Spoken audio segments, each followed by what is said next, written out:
আলাইকুম। কারণ তারা দেশ ও জাতির সবসময় স্বার্থে নিরাপদে থাকে, সত্য নিউজটা সবার কাছে তুলে ধরে। আমি আগেও বলেছিলাম, এখনও বলি, আমি একজন মা। এই 8 দিন আমি অসুস্থ রোগী ছিলাম। আমার মা 2002 সন থেকে এখানে আমাকে ট্রিটমেন্ট করছে। এখন এইখানে আমারও 2টা সন্তান হয়েছে। আমার 2টা ছেলে মেয়ে হওয়ার পিছনের কাহিনী যদি আমি বলতে যাই, বাংলাদেশ সিনেমাকে হার মানাবে, কিন্তু আমার 8 দিন সেই সিনেমাকে হার মানতে দেয় নাই। এখানে আমার মা হওয়ার সাকসেস। আমি এখন 2টা সন্তানের মার মুখ থেকে আমি মা ডাকি। আলহামদুলিল্লাহ, আমি একজন সাধারণ নাগরিক। আমি কোনো স্বার্থে আসি নাই। ওই যে বললাম, আমি একজন মা। আমি এই 8 দিন আমাকে সেই মা হওয়ার স্বার্থ দিয়েছে। সবাই স্বাস্থ্যমন্ত্রীর কাছে অনুরোধ জানাবে, কিন্তু আমি মাননীয় প্রধানমন্ত্রীর কাছে অনুরোধ প্রকাশ করতে চাই। মাননীয় তারেক রহমান সাহেব, আঙ্কেল, আপনি যদি আমার এই কথাটা শুনেন, আপনি আজও জানেন না আপনার প্রতি, আপনার বাবা মার প্রতি আমার বাবা মার যে কতটুকু সম্মান, ভালোবাসা। আমি একজন সাধারণ মেয়ে হয়ে আমার শরীর কাঁপতেছে আপনার কথা বলতে। তারপরে প্লিজ আঙ্কেল, আপনি মানবতার দিক দেখেন। হাজার হাজার 8 দিনের মানুষের মুখের দিকে তাকান। শুধু কোনো ন্যায় অন্যায় বিনা কারণে 8 দিন বন্ধ করতে পারেন না। আপনি প্রতিটা মানুষের কাছে জিজ্ঞাসা করেন, যেমন সরকার ভোটে হয়, ঠিক আপনি 8 দিনেরও ভোট নেন, যে কে হ্যাঁ বলবে আর কে না বলবে।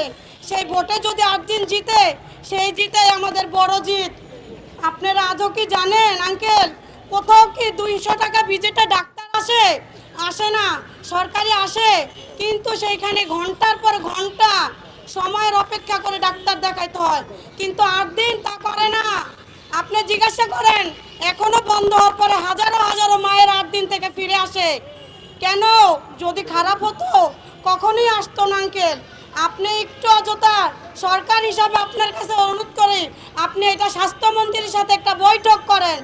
আমার জোর দাবি, মানুষের অজুহাতে আপনি এই দেশের 6 লক্ষ মানুষের ভাবমূর্তি নষ্ট করতে পারেন না। আপনি 6টা মানুষের অজুহাত দেখায়া পুরো একটা 6,000 মানুষের ফ্যামিলির আপনি লাথি মারতে পারেন না। আপনি তো এই আমাদের দায়িত্ব কে নিবে?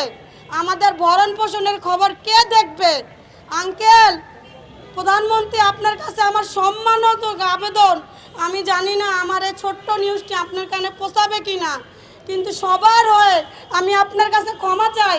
6টা মানুষের অনুরোধে অজুহাত দেখায় আপনি 6,000 মানুষকে কষ্ট দেন না। যারা 6 লক্ষ মানুষ সেবা নিতে আসে দূর দূরান্ত থেকে, আপনি তাদের এই সেবাটা দেওয়ার সুযোগ করে দেন আঙ্কেল। এই সেবা আমাদের যে কত বড় মায়েদের গুরুত্বপূর্ণ, সেটা আপনারা পুরুষ হিসাবে বুঝবেন না।